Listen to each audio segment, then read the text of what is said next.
कभी सोचा है कि हम रमज़ानुल मुबारक में इतना खुश क्यों होते हैं? क्यों हमें इतनी खुशी मुयस्सर होती है?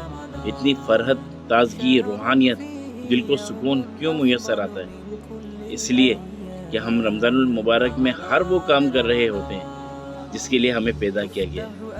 हम अल्लाह के हर हुक्म को बजा लाने की कोशिश में लगे रहते हैं। रोज़ा रखते हैं, इबादत करते हैं, नफली इबादत करते हैं, वो ज़िक्र अस्कार करते हैं, हक तलफी लोगों की करने से बचते हैं, बद ज़ुबानी, बद कलामी, बद निगाही से बचते हैं। तो यही तो असल ज़िंदगी का मकसद है।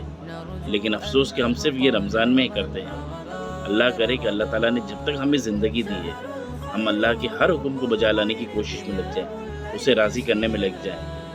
अल्लाह पाक हमें गुनाहों से बचा के रखे और मरते दम तक अल्लाह पाक हमें अपने फरमा बरदार बंदों में शामिल रखे। अस्सलामु अलैकुम वरहमतुल्लाहि वबरकातुहू।